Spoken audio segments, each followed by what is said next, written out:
Get out of here. You'll never be able to afford a tire on this floor in your life. Go back to the dumpster you crawled out of." After spitting these words, Rodgers Lockhart shoved the man to the polished tiles like he was garbage.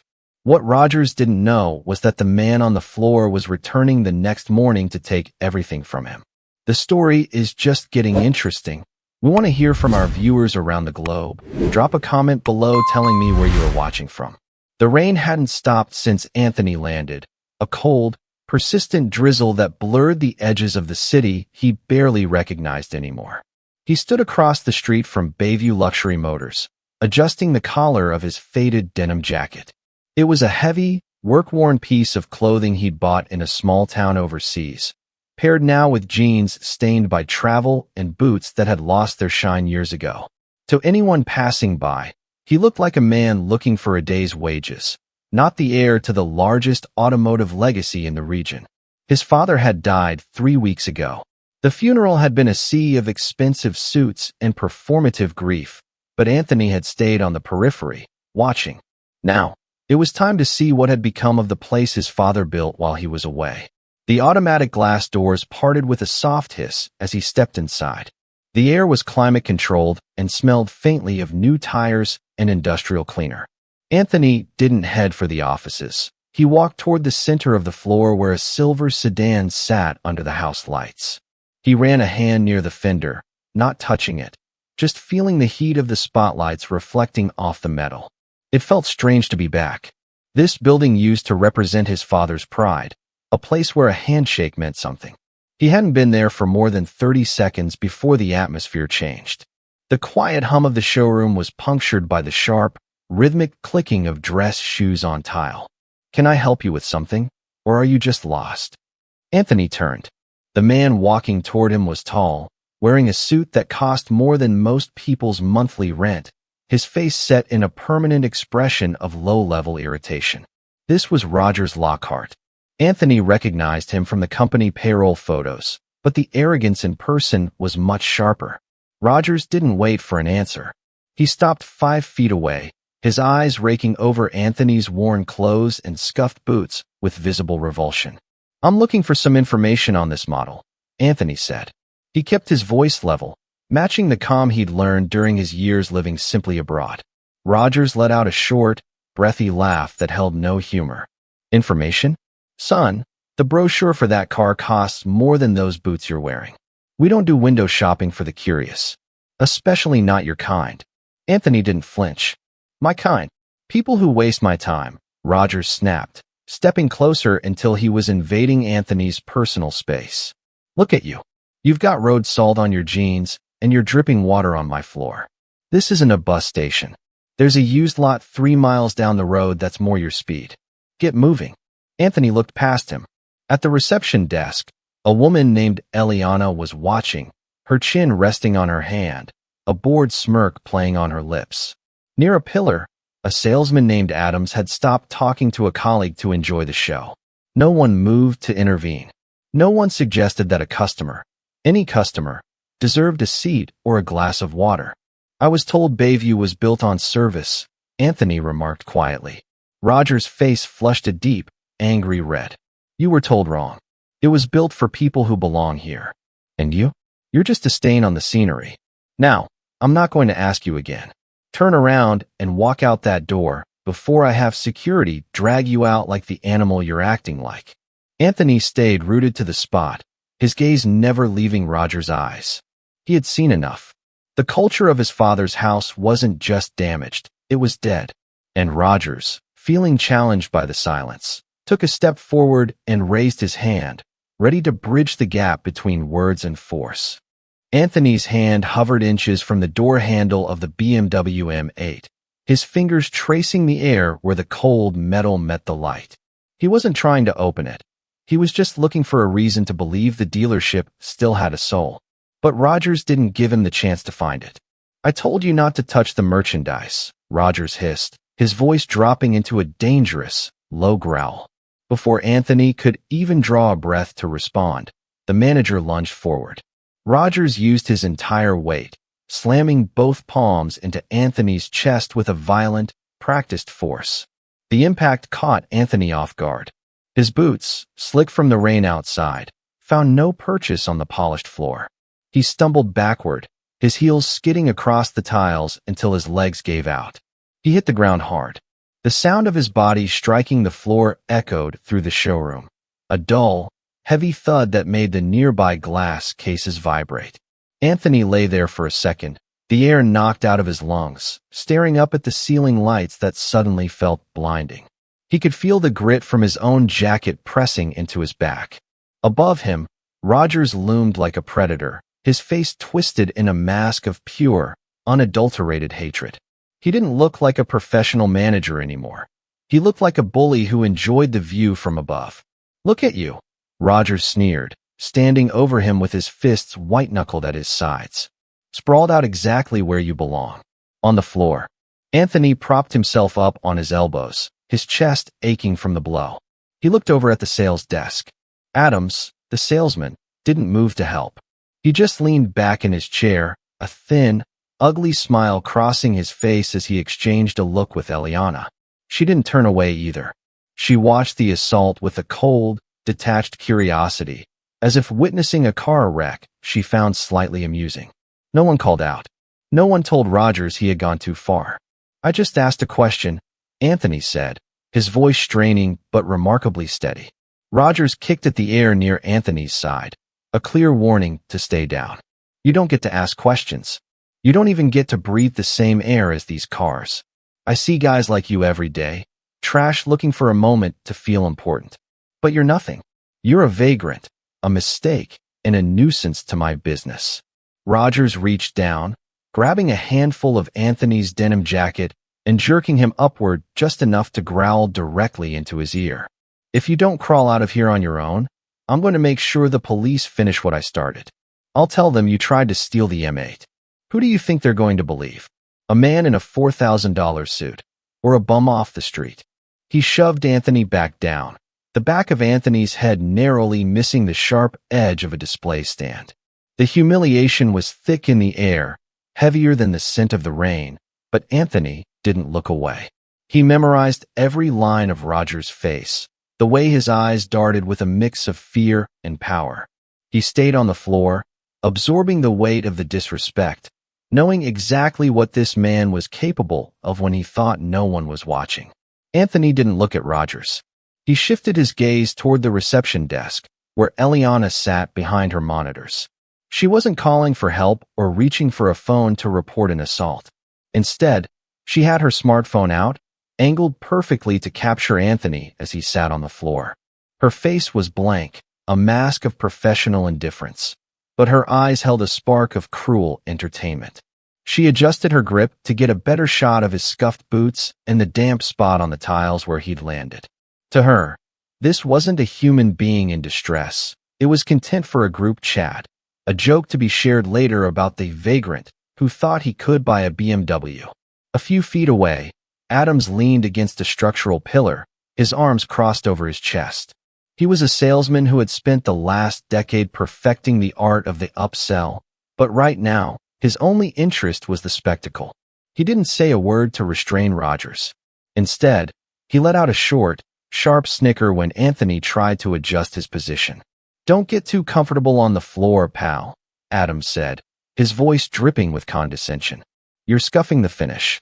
That's probably the most expensive thing you'll ever touch, and you're doing it with your backside." Rodgers laughed at the comment, a harsh, grating sound that encouraged the staff to lean in closer. The silence from the rest of the room was heavy. There were other employees, junior mechanics in the back, a janitor near the service entrance, but they all looked away. The culture Rodgers had built at Bayview Luxury Motors was one of fear and hierarchy. If the manager was enjoying a hunt, no one was brave enough to stop it. Anthony watched Eliana tap her screen, likely adding a mocking caption to the video she had just taken. He saw Adams check his watch, looking bored now that the initial shove was over. These were the people his father had trusted to represent the Freeman name. They weren't just following orders. They were active participants in the degradation. They had looked at a man in need of basic courtesy and decided he was a prop for their amusement. Anthony memorized the way Eliana's polished fingernails tapped against her phone and the specific, smug curve of Adam's mouth. He didn't need to say anything to them. Their silence and their laughter told him everything he needed to know about the rot inside the building.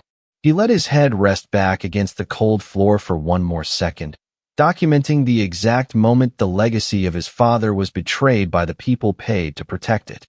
Rodgers didn't wait for Anthony to stand up. He reached into his pocket and pulled out a small black radio, clicking the button with a thumb that trembled from a rush of adrenaline. Security to the main floor, he barked into the device. We have a vagrant refusing to leave. Use whatever force is necessary to get this animal out of my sight. Anthony slowly pushed himself up from the cold tiles, brushing the dust from his denim jacket. He didn't look angry. He looked disappointed. You're making a mistake, Rodgers, he said, his voice quiet but cutting through the tension of the room. The only mistake was letting you walk through those doors, Rodgers spat. He turned to Adams and Eliana, who were both grinning now, fueled by the manager's aggression. Did you hear that? The beggar is giving me advice on how to run a business. Two uniformed security guards appeared from the service corridor, their boots echoing with a heavy, rhythmic thud. They looked at Rodgers, then at Anthony, who was standing still, his hands visible and empty. Take him out, Rodgers ordered, pointing a shaking finger at the door. Drag him if you have to. He's trespassing and harassing the staff. One of the guards, a younger man who looked uncomfortable with the order, reached for Anthony's arm. Anthony didn't resist. He allowed the guard to grip his elbow, but he kept his eyes locked on Rodgers. As they began to lead him toward the glass exit, Rodgers let out a loud, jagged laugh that filled the high-ceilinged room. That's right. Scuttle back to the dumpster, Rodgers shouted, his voice rising in a frantic, ugly triumph. And don't bother coming back. We have cameras. We have your face on file. And if I see you within a block of Bayview Luxury Motors again, you're going to jail.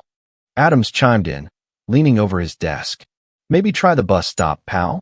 They have benches for people like you. The guards escorted Anthony through the automatic doors. The moment they stepped onto the sidewalk, the humidity and the smell of wet asphalt hit them. The older guard let go of Anthony's arm and sighed. Look, man, just stay away.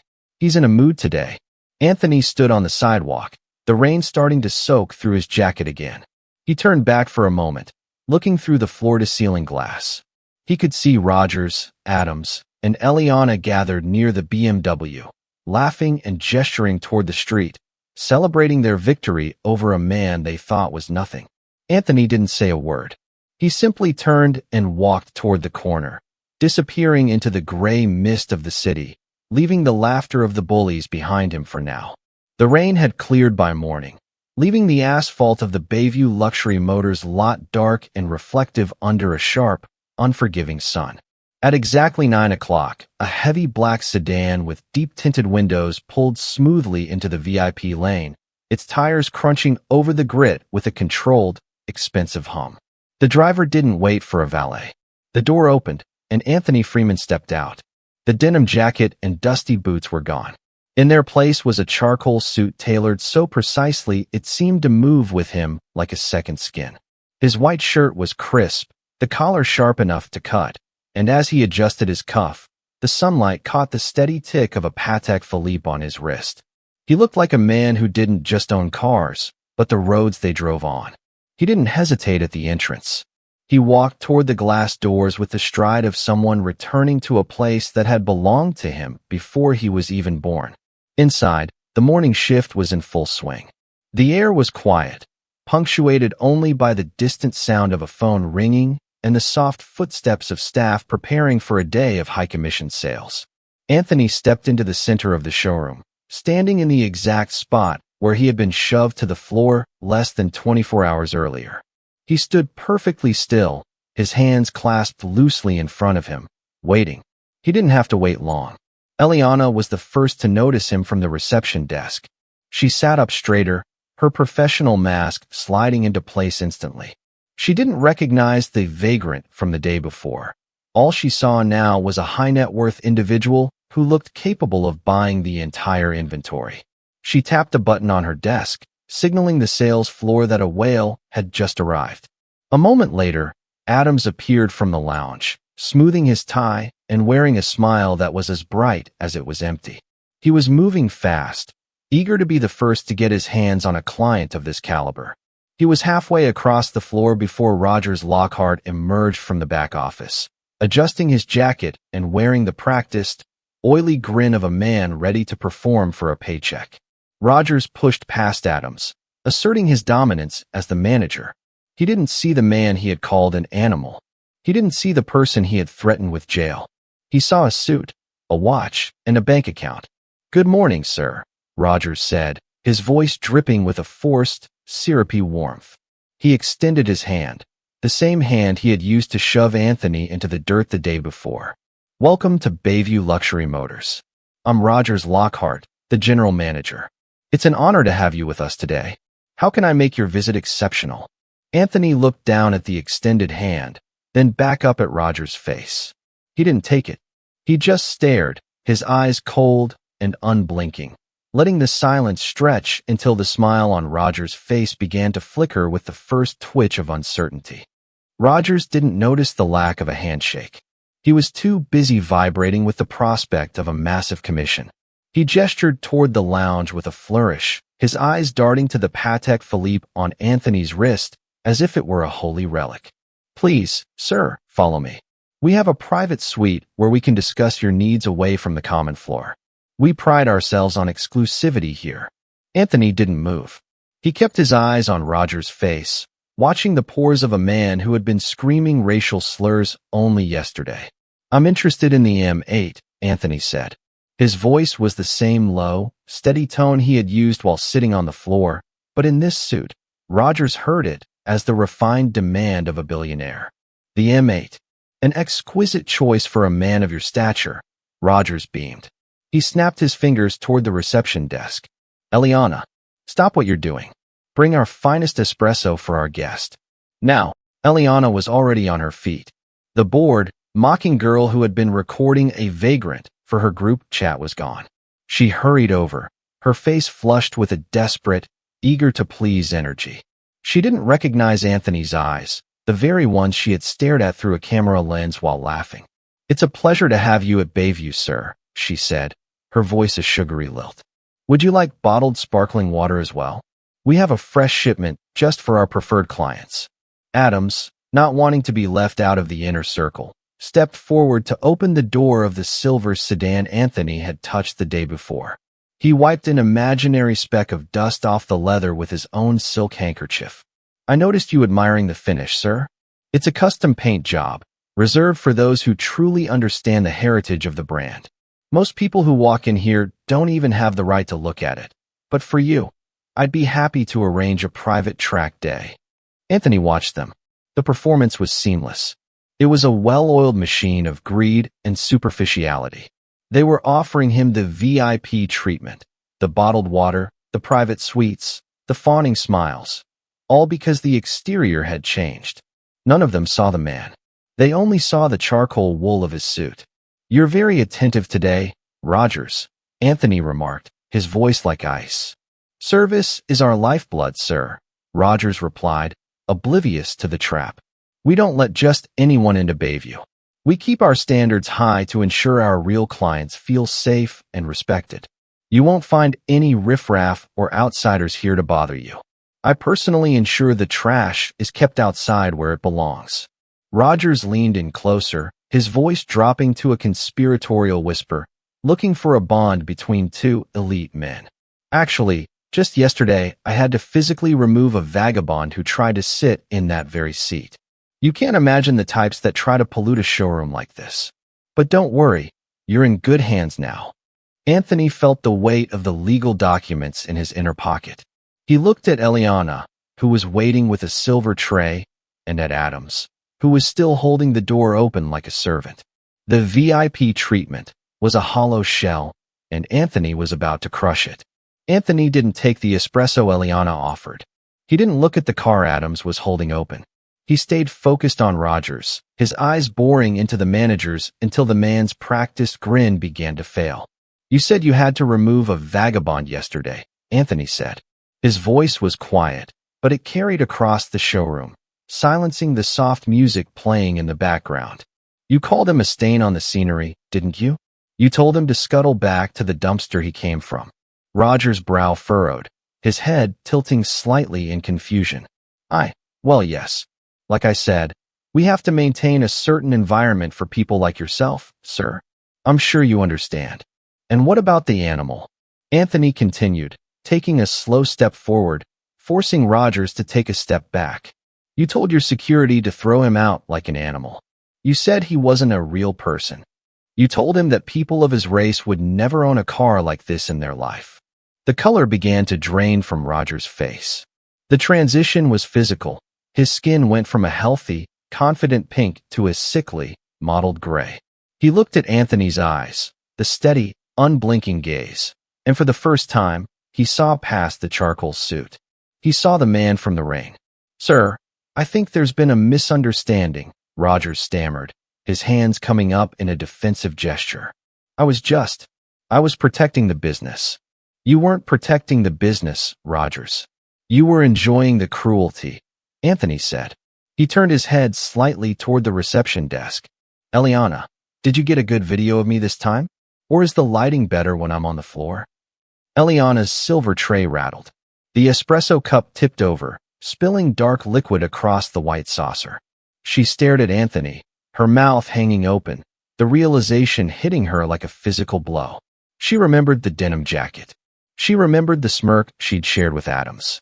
Anthony turned back to Rodgers, his voice dropping an octave, echoing the exact sneer Rodgers had used the day before. What cave did I crawl out of, Rodgers? I believe that was your question. You told me I didn't even respect my own clothes. You told me I was a piece of garbage. Adams, standing by the car, let go of the door handle as if it had turned red hot. He looked like he wanted to run, but his legs wouldn't move. I asked you for respect yesterday, Anthony said, his words sharp and precise. You told me I looked like a beggar pulled straight out of the trash. You laughed while you watched me fall. You all did. Rodgers was shaking now, his chest heaving under his expensive jacket. I didn't know. If I had known who you were, I never would have. That's the point, isn't it? Anthony interrupted. You only respect the suit. You only respect the watch. You have no concept of the human being underneath. You treat people based on what you think they can give you, and if they have nothing, you think you have the right to crush them. The silence in the showroom was absolute. Every employee was frozen, watching the manager who had spent years bullying them being dismantled by a man he had tried to destroy. Anthony stood in the exact spot where he had been shoved, towering over the man who had once stood over him. The verbal mirror was complete, and the reflection Rodgers saw of himself was hideous. Anthony reached into the inner pocket of his suit jacket. The movement was slow and deliberate, causing Rodgers to flinch as if he expected a weapon. Instead, Anthony pulled out a slim, leather-bound folder. He didn't hand it to Rodgers. He walked over to the main display table, swept aside a stack of marketing brochures with one hand, and laid the folder open flat. Take a look, Rodgers, Anthony said. Since you're so fond of paperwork and real people, you should find this interesting. Rodgers leaned forward, his hands trembling so violently he had to grip the edge of the table to stay upright. Eliana and Adams crept closer, their faces pale, peering over the manager's shoulder. At the top of the first page, the bold letterhead of a premier law firm stared back at them. Below it, in clear, heavy type, were the words, Board Resolution of Bayview Luxury Motors. Rodgers' eyes darted across the lines of text. He hit the names and stopped breathing. The document detailed the transfer of majority shares and the immediate appointment of the new chairman of the board. My father was Samuel Freeman, Anthony said, his voice cutting through the heavy silence. He founded this place on the idea that every person who walks through those doors is a guest. He spent 40 years building a name that stood for integrity. I've been living abroad, handling our international interests, but when he passed, I knew I had to see for myself what he'd left behind. Rodgers looked from the paper to Anthony, his mouth working but no sound coming out. His eyes landed on the signature at the bottom of the page, Anthony Samuel Freeman. I didn't come here yesterday to buy a car, Anthony continued, stepping closer until he was standing directly over the document. I came to audit my inheritance. I wanted to see the man my father trusted to run this floor. I wanted to see if the rumors of the Lockhart standard were true. He looked at Adams, whose smug grin had completely vanished, replaced by a look of sheer terror. He looked at Eliana, who was frantically trying to delete the video on her phone, her fingers fumbling against the glass screen. You failed, Rodgers, Anthony said. In less than 10 minutes, you showed me exactly what you've done to this company.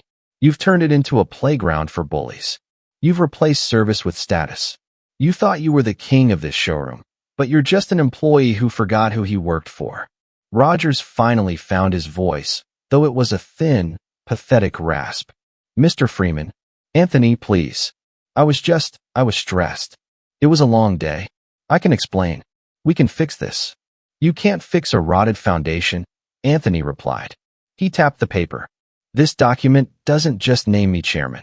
It gives me the sole authority to restructure this entire operation, effective immediately. Your name isn't on the lease, Rodgers. It's not on the brand. And as of 5 minutes ago, it's no longer on the payroll.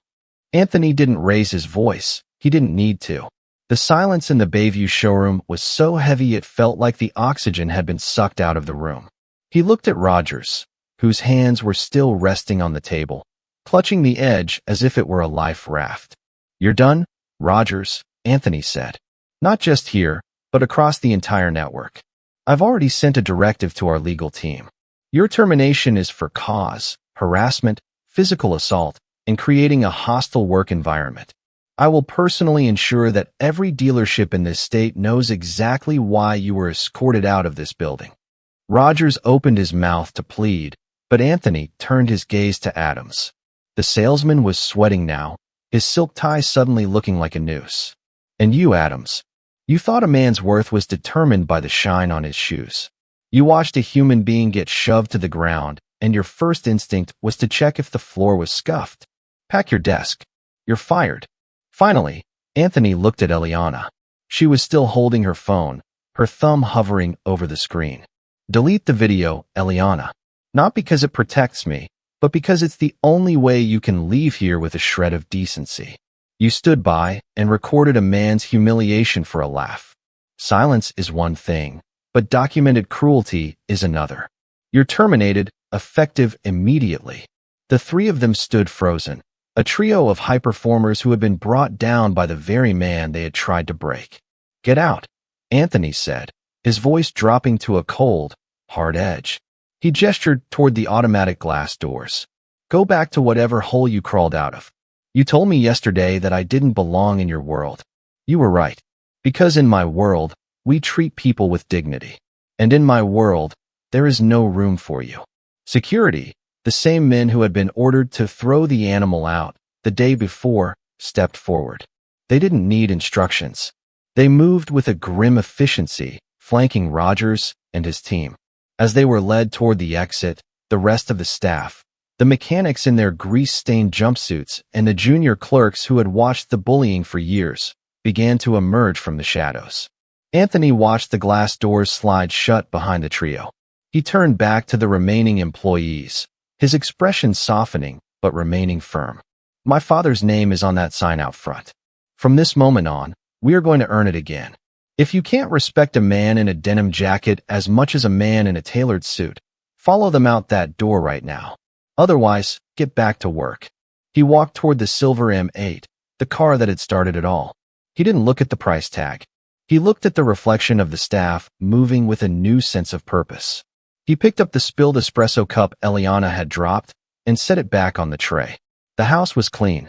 Anthony Freeman was finally home. Anthony stood by the floor-to-ceiling windows, watching the three of them trudge across the parking lot. Without their titles, they looked small, realizing too late that power is a loan, not a gift. His father built Bayview on the belief that every person deserves to be seen.